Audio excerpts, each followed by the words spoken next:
Friends and welcome back to my another video. तो आज के इस वीडियो में हम जिस टॉपिक को कवर करने वाले हैं types of fold on the basis of interlimb angle and attitude of the fold. तो चलिए फिर वीडियो स्टार्ट करते हैं। सबसे पहले हम लोग का interlimb angle on the basis folds have been classified into the following types. तो इंटरलिम एंगल के आधार पे जो हमारा फोल्ड्स है वो कौन कौन से टाइप्स में बांटा गया है उसे हम देख लेते हैं। तो सबसे पहला है open or gentle fold where the interlimb angle is greater than 70 degree. मतलब कि जब फोल्ड बनते समय जब उसका एंगल जो होगा इंटरलिम्ब एंगल अगर 70 डिग्री से ज़्यादा हो तो उसे हम क्या कहते हैं, ओपन और जेंटल फोल्ड। तो इसका हम लोग डायग्राम देख लेते हैं। ये है open fold.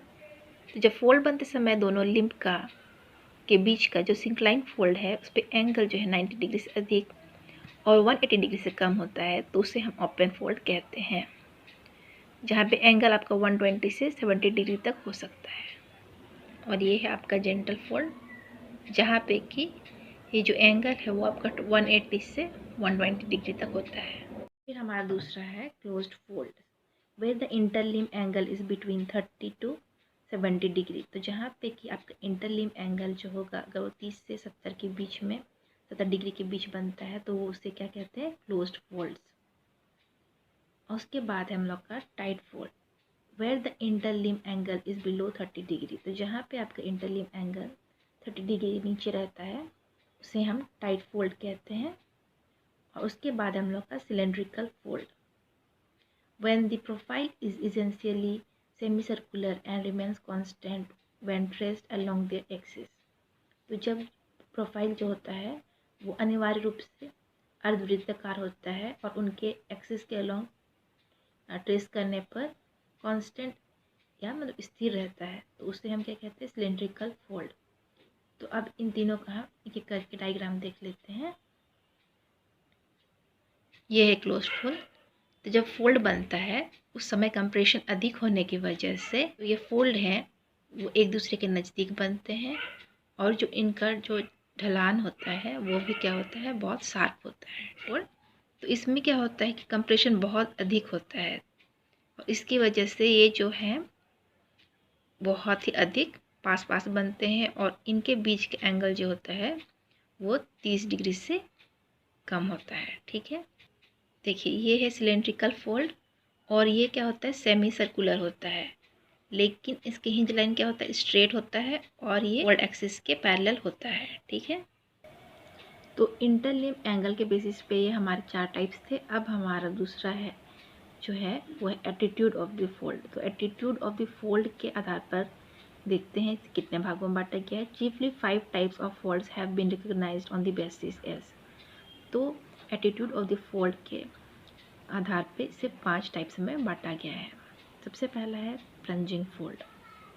A fold is said to be plunge if the axis is not horizontal, or folds having inclined axis are called the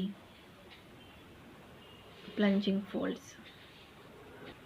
तो एक फोल्ड को प्लंज कब कहा जाता है, यदि उसका एक्सिस जो होता है वो हॉरिजॉन्टल नहीं होता है और यानी कि इंक्लाइन एक्सिस वाले फोल्ड को हम लोग क्या कहते हैं, प्लंजिंग फोल्ड कहते हैं। ठीक है, ये देखिए ये है प्लंजिंग फोल्ड का डायग्राम। तो अगर यहाँ पे देख सकते हैं आप जिसका कि फोल्ड एक्सिस क्या है, इंक्लाइंड यानी झुका हुआ है, क्योंकि अगर ये होता तो यहाँ क्या होता, सीधा होता ना, बिल्कुल इस तरह से होता। लेकिन ये क्या यहाँ पे एंगल बना रहा है, इंक्लिनेशन एंगल है ना, यहाँ से यहाँ तक, यानी कि इंक्लाइंड है। ठीक है, ग्राउंड लेवल से इंक्लाइंड है हो रहा है, फोल्ड एक्सिस यानी इसका इंक्लाइंड पे है।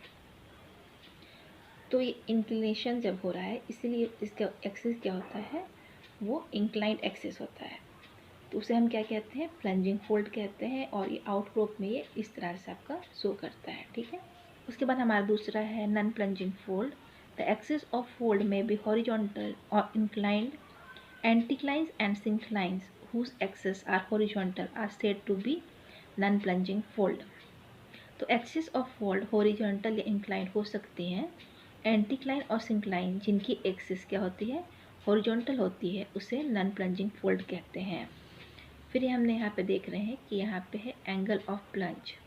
The angle of inclination of the axis measured from the horizontal, यानी कि एक्सिस के इंक्लिनेशन का एंगल हॉरिजॉन्टल से मापा जाता है। ठीक है, जैसे कि मैंने अभी आपको दिखाया था कि उसका इंक्लिनेशन एंगल क्या था, उससे उसको मापा जाता है। ठीक है,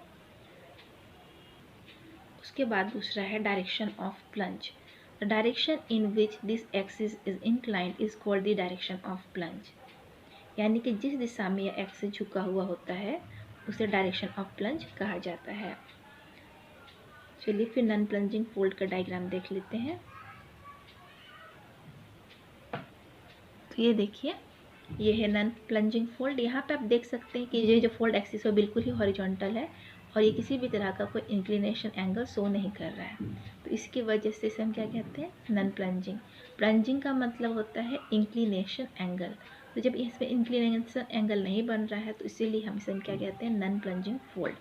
और ये आउटक्रॉप में इस तरह से आपका शो करता है। ठीक है, एंगल ऑफ प्लंज मैंने आपको बताया जो कि हॉरिजॉन्टल से, ये जब फोल्ड एक्सिस का हॉरिजॉन्टल से जब जितना इंक्लिनेशन एंगल बना रहा है इसे हम क्या कहते हैं, एंगल ऑफ प्लंज। और ये जिस डायरेक्शन में बन रहा है उसे हम कहते हैं डायरेक्शन ऑफ प्लंज। ठीक है, उसके बाद हमारा थर्ड है डबली प्लंजिंग फोल्ड।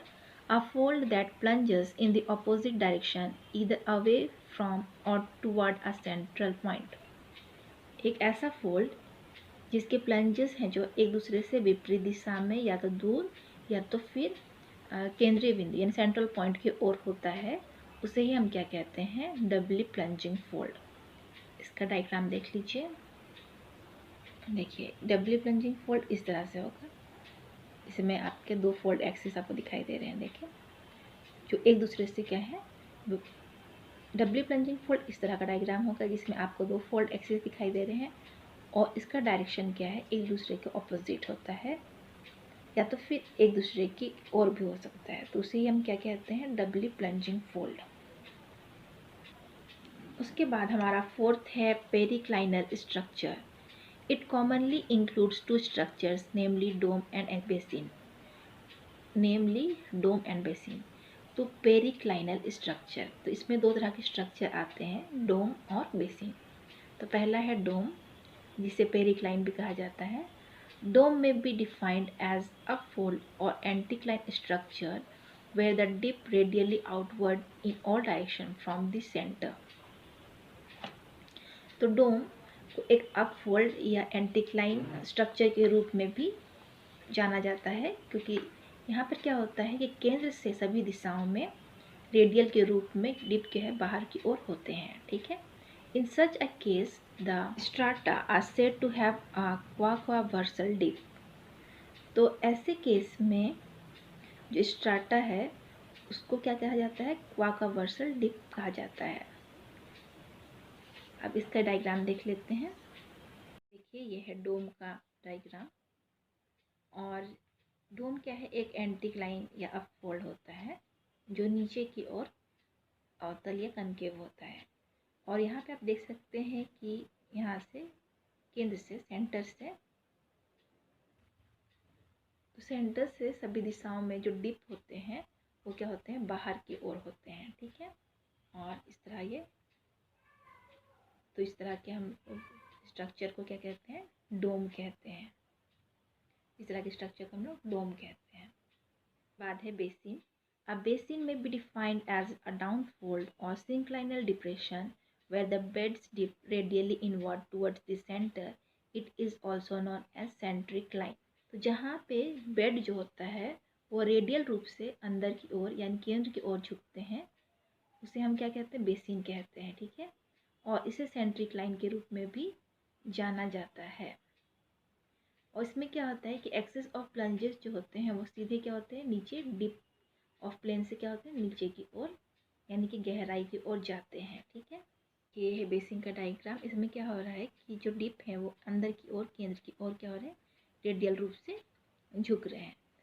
तो ये क्या है, यह एक डाउन फोल्ड है। ठीक है, और ये एक डाउन फोल्ड है जो एक गोलाकार फोल्ड होता है जो ऊपर की ओर से क्या होता है, कनकेव होता है। ठीक है,